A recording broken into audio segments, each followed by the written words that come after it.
Good afternoon, everyone. My name is Nick Petrella. I am an entrepreneur in residence at the Brinzo Center for Entrepreneurship.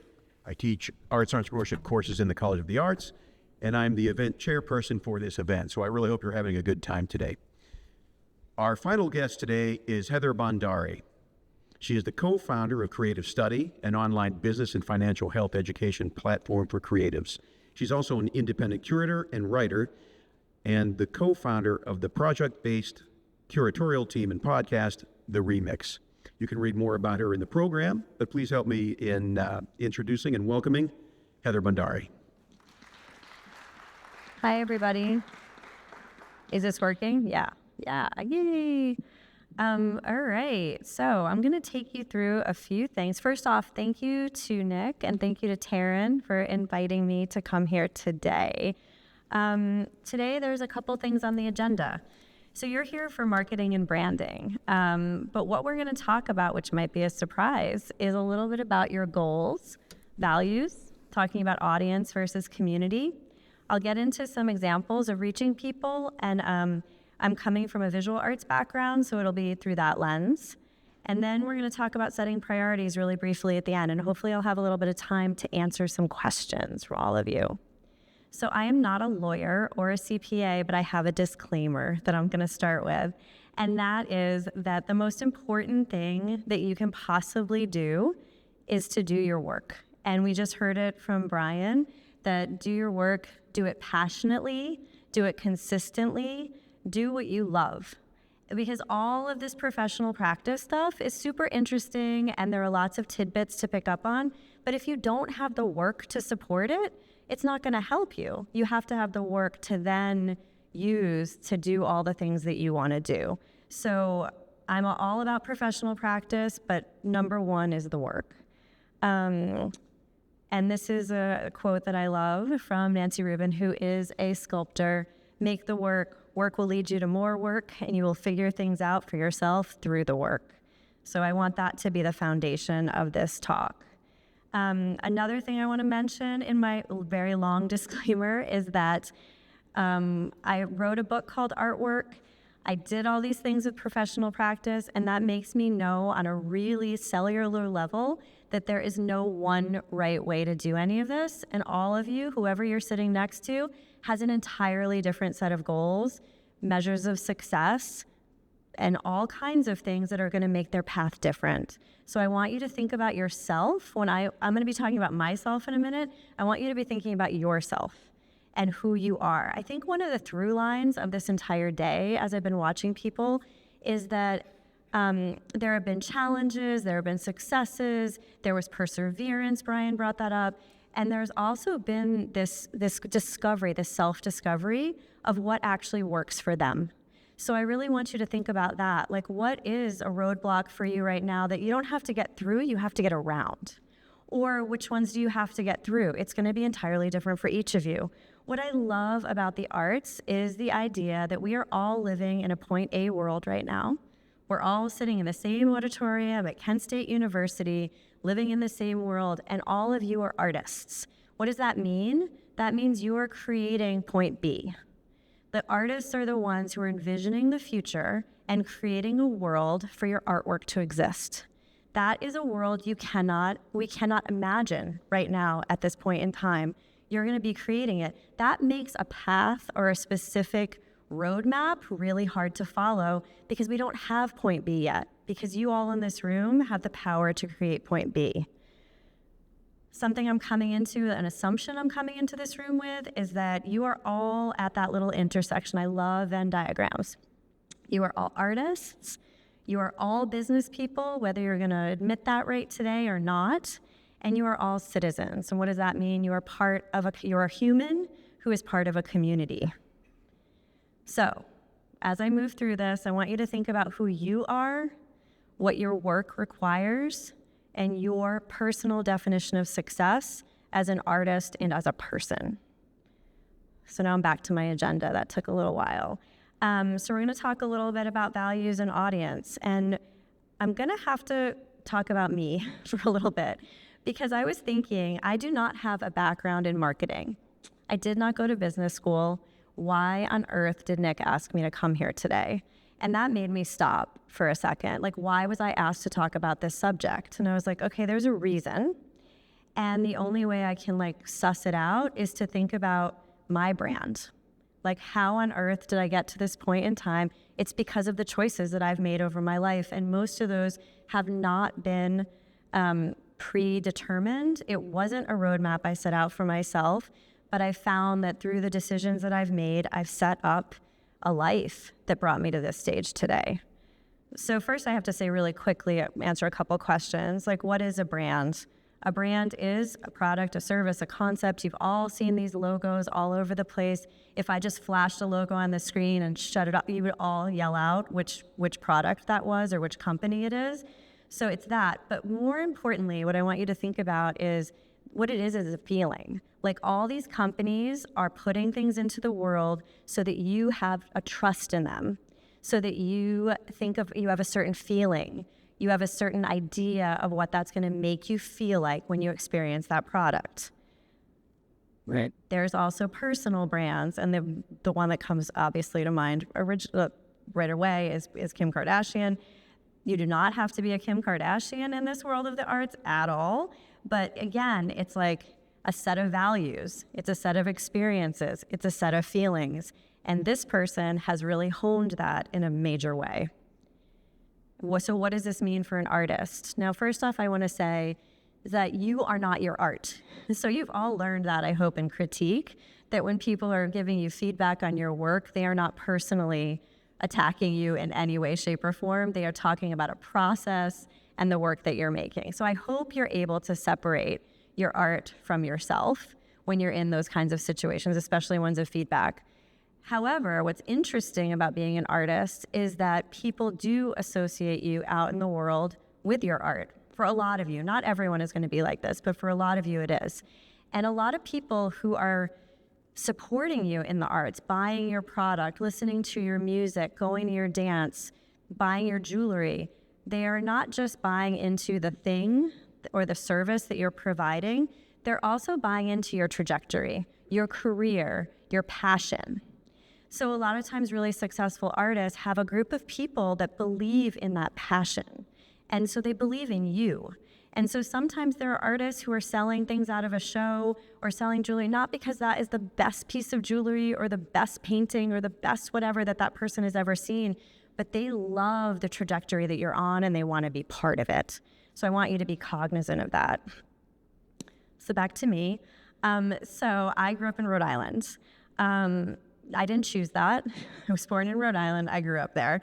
So my values, goals, personality, all of it go back to the beginning. I went to college in Rhode Island also because I didn't know anything more. I had like a really small worldview. So the only colleges I applied to were in Rhode Island.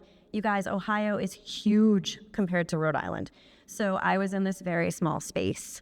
But I went to Brown University. I did not grow up in an elite sort of situation. I went to a very elite college. This was not something I thought about, but I did it. When I went to grad school, it was what I had available to me. When I went to grad school, I went to Penn State. So I went to this state school, which sort of, I think, balanced out the Brown University thing. Again, did not think about it, but I sort of did think about it. Because all of a sudden, I was taking myself to a new place in the middle of Pennsylvania where I could focus on my work entirely, and I didn't have a lot of the pressures that I was feeling in my undergrad, and I wasn't being pulled in all the same directions. I didn't know a lot about branding. I knew I liked Cyndi Lauper, Madonna, all this stuff growing up. I knew that I liked the Where's the Beef commercials in the 80s and 90s. I knew about branding, but I wasn't really thinking about it in terms of myself. I did get an MFA in painting, though, at Penn State, and I wanted to go out and be an artist. So this was all pre-internet. Fast forward to post-internet. I'm living in New York City. Again, why did I choose that? I just did, because I wanted to be near all the artists. When I was growing up and going to these schools, I realized who my community was, actually. It was my friends, it was my family, and it was artists. And some of those artists meshed into the friends part, but the circles that I felt most comfortable in were people who were in the arts, creative people. It doesn't mean I don't have friends outside of it, but like though that was my community, that was my support system. And I knew that a lot of those people were in New York. This is not a pro New York thing. It's just like, that's what I did. When I got there, I had no money. So I started working in galleries. The first gallery I worked in, and I think again, it's because of preconceived notions of what was success in the art world, I worked at a gallery called Sonnabend. They showed people like Jeff Koons. They showed all these really big artists. I felt like I was part of history, and that was really exciting to me, but it also wasn't comfortable for me. I moved to a gallery called Lehman Maupin, which is a really huge gallery now. It's many places around the world. At the time, it was very small in Soho, and this was getting closer to my comfort zone. And I know that I grew up in a like, work hard, go move out of your comfort zone, move out of your comfort zone. I actually recommend, like, sometimes be comfortable, be happy and be with your community. And sometimes you can go deep, you don't have to go wide. So I went to Lehman Maupin. It was a little bit different. There was a little more color, a little more personality. It was a little smaller. I got to know people better. And then I moved to a place called Mixed Greens, and I was there for 15 years. And I think this is where my brand as a person, as an arts worker sort of started, because this was a place that was supporting emerging artists, mid-career artists. We wanted to be friendly. That first gallery I worked in, you weren't allowed to say hi to people when they walked in. This was a long time ago, but there was this there was a power structure there. And to sell things at a very high price point, you have to make it unique. It has to be scarce, and it has to be not available to everyone. That always made me really uncomfortable. At Mixed Greens, we were selling emerging artists' work. There were about 18 emerging artists when we ended up closing in 2016. There's still a website up there, so you can look at some of the artists' work. But we were super, super friendly, because we realized that you didn't have to be elite and close doors on people to create community, to sell artwork, to create a market for artists' work. There were lots of people out there that were worthy of being part of the art world. It didn't have to be that elite subset. So we showed a lot of different things. And by the way, again, did not think really purposefully about this, but we were creating a very strong brand. So we showed artwork that was more traditional. It had paintings and sculpture and things that could be very, very much like it's a product that can be sold. I can see where this is going in my house. This is Joseph Smolinski, but it had like an environmental flavor to it. And then we had shows on purpose that had nothing for sale. So this is someone called Jenna Spivak. She made microgreens that went under couches. She was like, it doesn't matter if you live in Brooklyn, you can still be a farmer. Some of you might disagree with that because you might actually come from farms, but it was like there were microgreens under the seats and a record. It was amazing, and people could just come at lunchtime and cut microgreens and eat them. Nothing for sale. So we balanced some of the more saleable exhibitions with the non-saleable exhibitions. We also really cultivated artists of different age groups, artists of different backgrounds, because we wanted people to know that there was an inclusivity that was possible. I'm talking about like 15, 20 years ago in a lot of this, and 10 years ago almost when we closed. So this was an artist who is now 82 years old. She was in her late 70s at the time. This was our last exhibition. She made her name is Donna Dennis. She's amazing. Made these beautiful houses that are her wingspan. All the dimensions are her wingspan, and they're sort of metaphors for bodies. We wanted to reach out. So again, cultivating, like, what do we believe in? What are our values? We wanted to reach out to other people, and we're like, we're not showing enough people. A lot of you might be frustrated with the opportunities out there because there aren't enough galleries, there aren't enough showing opportunities, there aren't enough stages for the number of amazing artists that there are in the world. So we're like, okay, we have windows. What can we do with the windows? So we started doing window exhibitions. In the window exhibitions, we were able to do things like this painting where we had dancers in there rubbing their bodies against it to take away the text. They got to be much more experimental. We also did things like tying zip ties to our fire escape just to let people know, like, we were in there and we were doing something different. We found out that's illegal, so don't do that. We also wanted to reach out to people that were not just domestic. Like, were we going to be just these people who only showed people who lived in the United States? No, we wanted to show everyone, but we didn't have the budget for that. So what are we going to do? You get creative. We had a peephole in the gallery, and you look through the peephole, and you could see a really ambitious exhibition by somebody. In this case, it was a sculptor in Paris. But really, what we did was we sent a flat-packed 12 by 12 by 12 gallery. So it came in this little flat package. The artist would get it in the mail. They would put it together to be a gallery and then install their site-specific exhibition that they would never be able to afford to make in real life, and then send it back. People looked through the peephole and they thought it was real. They thought it was this other space behind the door. We reached out, we did art fairs, we talked to hundreds and thousands of people. We did educational materials that had interviews with artists and different interviews with collectors, also to demystify what it meant to be someone who bought art and how anyone could own art and barter art and trade art and do whatever they wanted with art. And we've started making videos, and this was before. Now you go on a lot of gallery websites, museum websites, and you're going to see lots of videos of the exhibitions that were going on. At the time, there weren't that many places that did that. I can talk about why we closed the gallery, but in a nutshell, I'm not going to dwell on it. We closed it because we were really committed to emerging to mid-career artists. Our rent went up by a zillion, and we realized that we either had to change our business model and change our brand, pretty much, or we could close in a really happy place. And it wasn't happy at the time because we all loved each other so much, and we still love each other, and we're like a family. But we decided that we would let it be. So something else that I've noticed today is people talking about ends, like beginnings and ends and transitions, and I've heard the word pivot a whole bunch of times, and that is something that will happen in your career over and over. So be ready for those changes. And I think changing gracefully is a huge challenge, and it's something that is possible.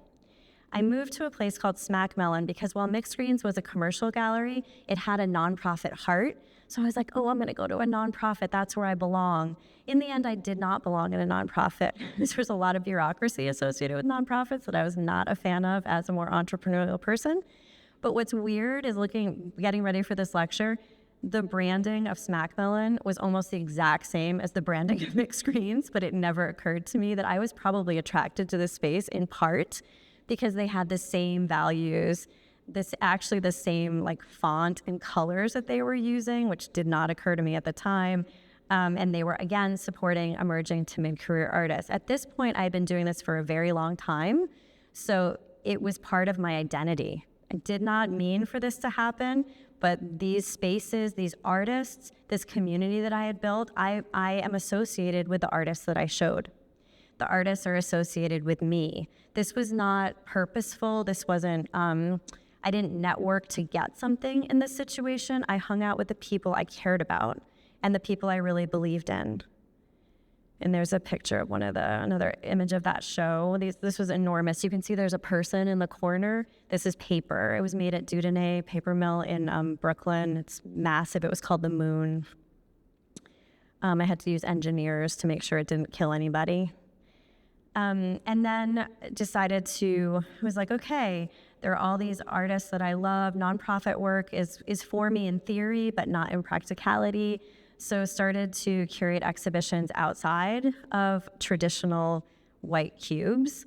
And I was really dedicated to actually showing some of the people that I had shown before. And I've got to show this one. This is an image of a Keith Lemley. Some of you might know him. Exhibition at Urban Glass that I was able to curate with some friends at the Remix.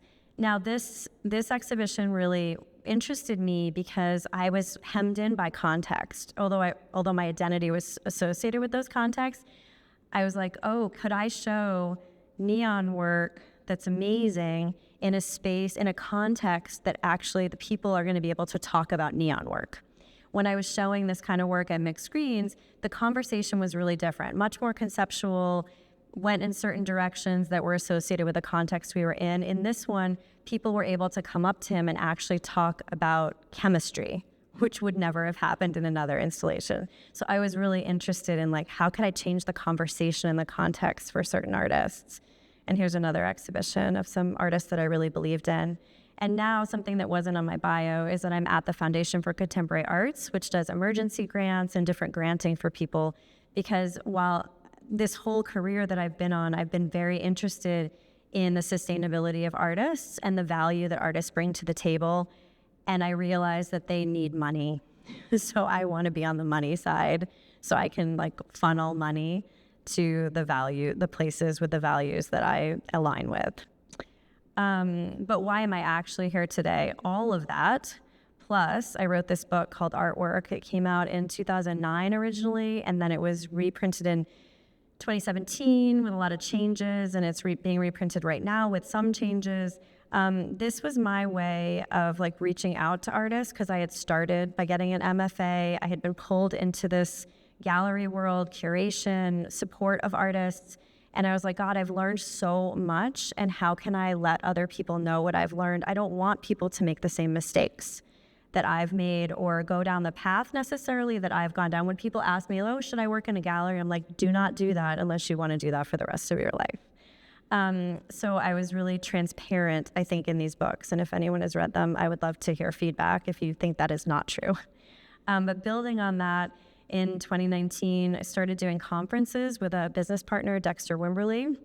This was much more entrepreneurial than some of those other efforts, where we decided to talk about artist challenges, artist successes, money, which is something no one talks about in the art world or didn't talk about in the art world. So we brought together 350 artists in New York and then LA in 2019 and early 2020, and then we know what happened. We had like 3 or 4 more conferences. One was supposed to be in Chicago. That did not happen, so it ended up going online. Now, the marketing, the branding around all of this, I was very involved in, and everything that we did here, I mean, we thought about what are the fonts, what are the words that we're using, what are the colors that we're using, are we being accessible enough? Like, are we living by our values? And all of this together makes me someone who would be invited to this conference. Now, did I do all of that to be here? Definitely not. But I followed my passions the entire way, and I stayed in positions that I felt really happy about, where I thought I was being used to the best of my ability. And for all of you making your work, you are going to have to make those choices along the way. Do you go in the direction where you're being used to the best of your ability? Are you using your abilities to the best of your ability? Again, this is like, I had to think very specifically about the branding and the marketing of the businesses that I created. But in general, I think my choices were more important. My choices in my actual life were really important in the jobs that I've taken along the way. So there's all this internal work I feel like needs to be done, where you have to think about what feels comfortable for you, what is aligned with your values, but then there are also a lot of external conditions. And some of you were with me at 1 o'clock today where you saw this slide. There's an art world that you can go toward that's all about money. It's about different traditional forms of success. And then there are many, many, many other art worlds that you can go toward. And the one that I chose has a lot more of a grassroots feel to it. So I do, like many of the people that you've heard today, I have been involved in a lot more activist stuff, and in specific more about making sure that artists are valued for their time and their labor. And those are 2 organizations that do the same thing. So I want you all to think about your definitions of success, like what you think is successful for you and your work, which is very different from the person next to you and the person in the row in front of you. Like, what do you feel are your goals and in your life and for your work? I want you to think really carefully about that. What is success for you as an artist? And I'm not going to go through goal setting because that will take up the entire rest of the time. But when you're thinking about this, I want you to think about your values, the values you grew up with, the values that you grew up around, the values you've chosen. You're out on your own now. Like, what do you stand for? and what do you want to portray to the world? And are you going to align your choices with those values? And I will say that now that I'm a very solidly middle-aged human, a lot of the friends that I have that did not align their values with their choices are now doing the thing that we all call like a middle-age crisis, right? They're switching careers. They're freaking out. A lot of them want to become artists. They want to go back to school because it was the thing they wanted to do, but they made different choices that were safer. And I can't make any choices, and I send no judgment on anyone in the room on the choices that you make, but they do have repercussions later down the line because the choices that you make grow and grow and grow in a certain direction. So values lead to your mission and your purpose, and then those lead to a vision. And I started to explain this earlier today to the group that I was with. There's something called a lighthouse question, and if anyone wants to delve deeply into this, you can read the book Art Thinking by Amy Whitaker. And it's about just figuring out that definition of success, or the question you're trying to answer with your work. That's your lighthouse. It's in the distance, and everyone should know what their lighthouse is so that it helps you along the way make the decisions that are right for you, and you feel good and successful as you're making decisions. So I want to stop for 1 second and think about like conditions you need to thrive in, and who is around you is a really important part of success and thriving. So who do you need in your corner to fulfill your mission, to move toward that lighthouse and stay true to your values? And I think there's a big difference between community, and there can be a big difference between community and audience for people, especially when it comes to branding and marketing. So I want you to think about who's your community, who's your support system right now. As I said, I figured out there were friends, there were family communities that I was a part of, and this artist community I was very much felt supported by, and I wanted to support. We were selling artwork, when I've been selling artwork in my life, that's a little bit different. And for all of you, your customer, your attendee, your viewer, your reader, might be a little different than your community. It might be wildly different than your community, actually, depending on which community you find yourself a part of and who you want to reach. So I want you to think about that. Like, who is your community right now? Who offers you that support? And who do you need to actually experience your work in the future? Are they the same? Are they different? How are you going to approach both of them?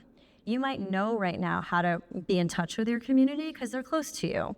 And a community could be expansive, by the way, but like you kind of know how to get in touch with them. This other audience that might sustain your practice monetarily or in some other way might be a little different. So that is going to affect your branding and your marketing. So let's get to that, reaching people. So I've taught a professional practice class for a long time, and I never used the word marketing or the word branding for many years. And then I got some, and that book, Artwork, that first edition, did not use the word marketing and did not use the word branding, because we were like, those are ugly words that artists do not like.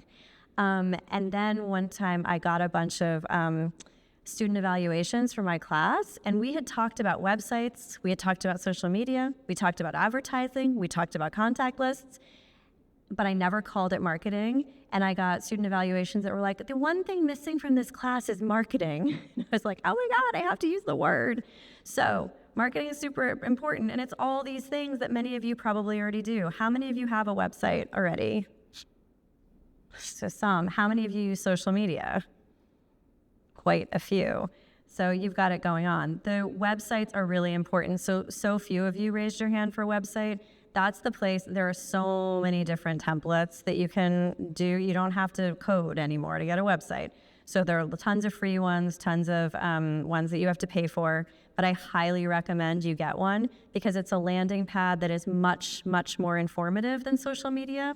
And if you're looking for different types, if success for you is different types of press or more traditional curators or collectors, they need to not just see you on Instagram, but they also need to read your statement, to know where to go, because Instagram is very fleeting and it doesn't give a ton of information aside from the visual information. I just want to give you just like an idea, like I did me as a case study, but I wanted to show you some other, is this going to work? So this is a Mickalene Thomas website. It doesn't, even though this is a templated website, I can tell it's Squarespace. There are ways to actually code your, there are ways to code your site that you can do really, really exciting things. When you click on that homepage, it goes to this crazy thing that actually changes every single time. So she's a really multifaceted artist. So don't be scared. With marketing and branding, people think that maybe I should only do one thing. I can only do one thing. That is definitely not the case. There are ways to make a really complicated human practice legible to people out there. You just have to organize it for people. So this is a whole bunch of different things that she does, all on the website. On your website, I'm going to go through really quickly some of the nitty-gritty, because I know maybe that's what you're here for. Work, product, service needs to be gorgeous and explained. You are an artist and you can do that. This is the part a lot of people don't like. Maybe you have a mission statement. Maybe you are more nonprofit-y. Maybe you have an artist statement. Maybe you have an about section because you're selling a product. Maybe you're on Etsy or something like that. You need to let people get to know you. As I said, with artists, the personal brand and the product brand are very much intertwined. And the more you let people know about why you do what you do, the closer the connection to that audience that you're trying to reach. Anything you have, press, testimonials, accolades, they're not the only one. Other people are on your team. You have a fan base. They should join. Make sure there's actionable content on your website, something that people can do. It's really nice to look through someone's website, but you need something they can go to, a way to support you, something to buy, a newsletter to sign up for. Your contact page is the most important page you're gonna have. And on there, you want people to join your mailing list, because we're gonna get to social media in a second. Let me see actually if this will work. Oh, it does. You want to own that data. You do not want to be, you don't want to be beholden to an algorithm. I'm showing Mickalene Thomas's website here because specifically the products is about that very mysterious mystical marketing that is how we or if you're not comfortable with with writing about your work, you can talk about your work. You can use video, anything you can to connect with people on the outside. This is another website that is very different than Mickalene's. And I mean, there's like Batman links and Instagram links. It's being authentic to this artist. And then there's another one here. I'm not going to go through all of them. So let's go to social media. How are you getting people to your website? A lot of you have social media. How many of you do Instagram? Yeah, it's pretty much everybody. And how many of you do TikTok or TikTok? Yeah. So not so many. I find that that's not as effective for most artists, but it is very effective for certain artists. So again, what are your goals? Who is the audience you want to reach? Who will help you make that leap to that, like the vision of success that you have? How many of you do Facebook? I'm guessing very few, except, a couple. Everyone older should raise their hand. You know you do it. Yeah. So Facebook is the place where I do think like people still go for events, especially if they're older. A lot of the gatekeepers in the arts are over 40 and do still look at Facebook for events. So I would think about that.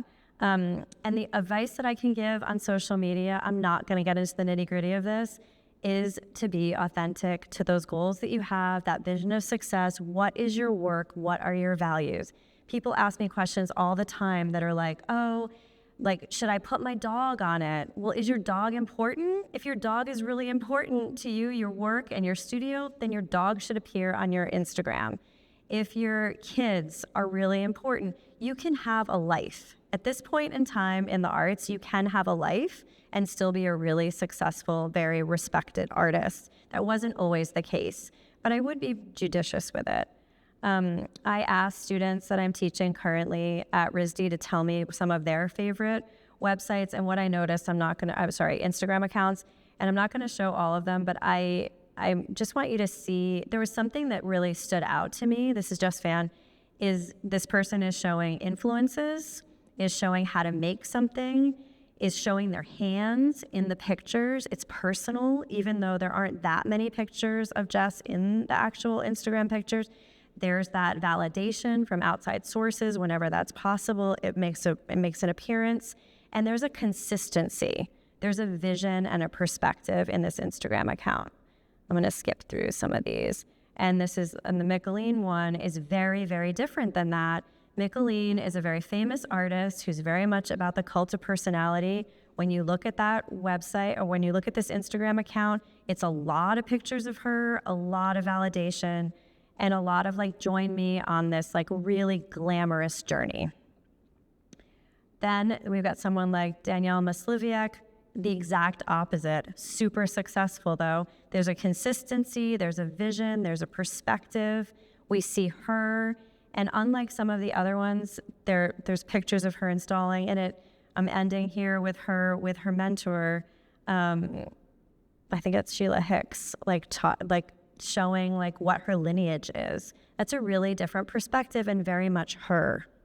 So there's no one right way of doing this, and I'm not going to get into any more on this. And instead, I'm going to point you to the New York Academy of Art is actually having a Q&A with a social media expert who I've heard speak before on October 16th, and I highly recommend if any of you want to get more information on this, ask questions, get the details of algorithms, things like that, go to this webinar. So on the New York Academy of Art. So Brian actually mentioned advertising before, and I am not a fan of advertising, especially for artists, unless your audience is someone you need to advertise to reach. Advertising is a lot of money. I think the consistency, the vision, the care you put into these other materials, like your social media and your website, will be much more effective than any money outlay. Your networks and your contacts, that mailing list that you have, will be much more effective than anything else. And what you want to think about is something called sticky marketing. So you want people to come back. You want to change things often enough that people think they're going to find something new. Maybe you have incentives. Like some artists put like weird personal stuff on their websites and their Instagrams every once in a while, and you have to be paying attention to find it.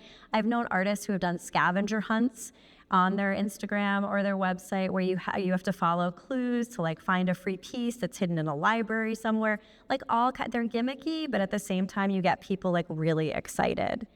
But that mailing list is the stickiest, best part, because you're not beholden to the algorithm. You can email them and let them know what you're up to. And make sure you tell people how often you're going to be reaching out to them, because no one wants another email.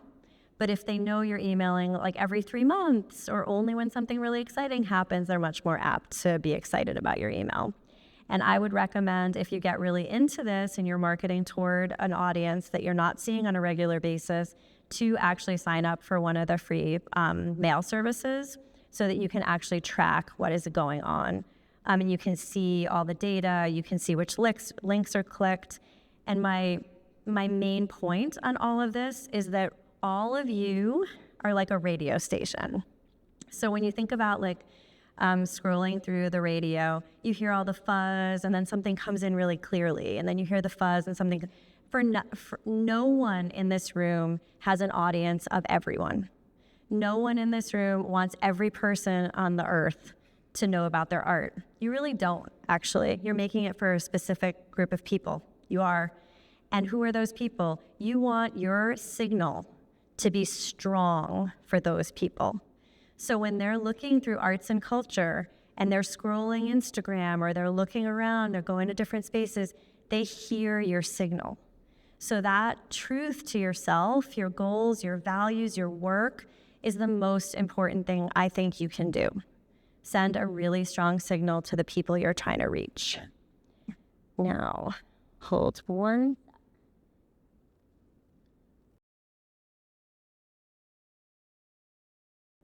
Something else. I'm gonna move ahead to follow up. Something else I want to talk about is you following up with people. So you're going to meet people in the world. You're going to get out there. You're going to talk about your work. That's another marketing thing, like agreeing to talk about your work whenever you possibly can. going out meeting people. The word networking is pretty ugly, but it's actually like something you're networking right now by going to class and talking to people in class and talking to people in the hallways. And I want you to be able to give people a place to go. So you have to decide for yourself, like, what are the things you're giving people? Is it a QR code? Is it a place to go? Is it a card for a show? One of my favorite sticky marketing business cards that I've ever received from an artist was this one, where it's a punch card. And every time you see her and talk to her about her work, you get a punch. And then at the end, you're supposed to get dinner with her. I'm only halfway through, but I'm really working toward the dinner. And on the back, there are like a million different, there's a ton of fine print. But it's hilarious. Like, there are things you can do depending on what's authentic to you. And I'm going to end on the setting priorities.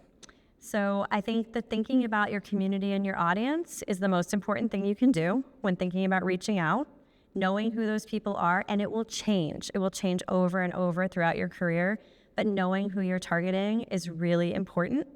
Who do you need to experience the work? Think about what conditions you need to thrive. All of this stuff could take up 10 hours a day. If you want to do like TikToks, like 10 hours a day, great, but when are you going to make the work? So I think the time is really, really important. Think about, when is your studio time? When are you actually making the work? When are you applying to the things you need to apply to? When are you talking to the customers you need to talk to? When are you reaching out? What are the percentages? Like, how are you going to divide your time? And the most, I love this, time is the most expensive material you'll ever use. So figuring out how much time you can put into this is really important. And then figuring out what can be done in that time is really important. So you could put together a marketing plan where you're posting on Instagram 5 days a week and doing a TikTok 3 days a week, but you don't have the time for it. It's never going to be successful. The most successful marketing plan is the one you can do. It's the one that you can fit in, and it's the one that you can be most genuine in. So if you post once a week and it's really freaking good because you've thought about it and you have something to actually communicate to the world, that is way better than posting 5 times a week just to post. The algorithms are going to change. Just to let you know, like right now you can say carousels are the thing to do or whatever. They're all going to change. So figure out what you have time for and what you can put in. And for all of you, just using communication and common sense with that community and that audience is the most basic thing I can say, but I think it's extremely important. So I'm going to wrap it up there. That's my personal email address. That's my Instagram, which I barely post on, but I'm very authentic when I do. Creative Studies Social is my professional Instagram, and Foundation for Contemporary Arts is the other one where you can learn more about those grants that I was talking about. Thank you for listening.